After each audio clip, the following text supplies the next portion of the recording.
સુરતની ફેમિલી કોર્ટમાં 7 વર્ષની બાળાની દીક્ષા રોકવા મામલે પિતા દ્વારા અરજી કરાઈ છે તો વકીલ દ્વારા નાની ઉંમરમાં બાળકીની દીક્ષા અયોગ્ય હોવાનું મંતવ્ય રજૂ કરાયું હતું। સુરતમાં 7 વર્ષની બાળકીની દીક્ષા રોકવાનો મામલો ફેમિલી કોર્ટમાં મહત્વની સુનાવણી થઈ હતી। 7 વર્ષની બાળકીને દીક્ષા આપવાની માહિતી મળતા બાળકીના પિતા કોર્ટના શરણે ગયા હતા અને અરજી કરી હતી, જેમાં આક્ષેપ કરતા કહ્યું હતું કે પત્નીએ દીક્ષા માટે મુહૂર્ત લઈ લીધું છે।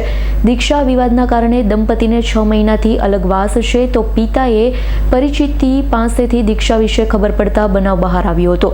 બાળકી નાની છે, મોટી થયા બાદ દીક્ષા બાબતે ચર્ચા કરવાની પિતાએ માંગણી કરી હતી, જો કે પત્ની દીક્ષા માટે જીદ રાખતી હતી। ઝઘડા બાદ પિયર ચાલ્યા જવાની ફરિયાદ કરી હતી। મહારાષ્ટ્રમાં પહેલીવાર 59 મુમુક્ષુઓની પાઘડી બાંધણીની તૈયાર થઈ રહી હતી। મુંબઈમાં 8 ફેબ્રુઆરીએ દીક્ષા મહોત્સવ યોજાવાનો છે, ત્યારે પિતાનો દાવો છે કે મારી સંમતિ વગર દીકરીની દીક્ષા નક્કી કરવામાં આવી છે અને કોર્ટ સમક્ષ દીક્ષા રોકવાની વિનંતી કરી હતી।